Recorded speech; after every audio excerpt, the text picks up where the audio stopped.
आपण बघत आहात धुमाकूळ महाराष्ट्र न्यूज, मराठी बातमी आपल्या हक्काची।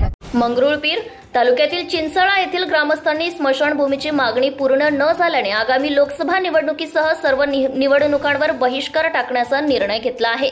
याबाबत ग्रामस्थांनी गुरुवारी उपविभागीय अधिकारी यांना दिलेल्या निवेदनात म्हटले आहे की चिंचळा येथे गेल्या 40 वर्षांपासून स्मशानभूमी ही फक्त कागदावर आहे। कागदावरील स्मशानभूमी गावकऱ्यांना मिळण्यासाठी आम्ही गावकऱ्यांनी अनेकदा निवेदन दिले। 1980 सालापासून आम्ही केवळ मतदानच करत आलोय। अनेक लोकप्रतिनिधी निवडून दिले, परंतु निवडून दिलेल्या लोकप्रतिनिधींकडून आमच्या गावाला कोणताच फायदा झाला नाही। स्मशानभूमीसाठी जिवंतपणी सरणावर बसून उपोषणे केली।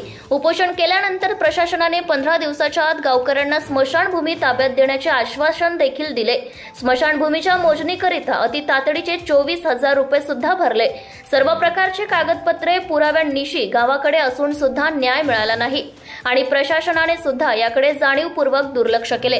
त्यामुळे येणाऱ्या लोकसभा, विधानसभा, जिल्हा परिषद, पंचायत समिती या सर्व निवडणुकींवर बहिष्कार टाकण्याकरिता आम्ही गावकरी तयार आहोत। जोपर्यंत आमची मरणानंतरची व्यवस्था होत नाही तोपर्यंत मतदान करणार नाही, अशी महत्त्वपूर्ण बैठक पार पडली आहे।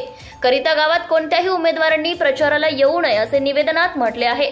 निवेदनावर अनेक ग्रामस्थांच्या स्वाक्षऱ्या आहेत।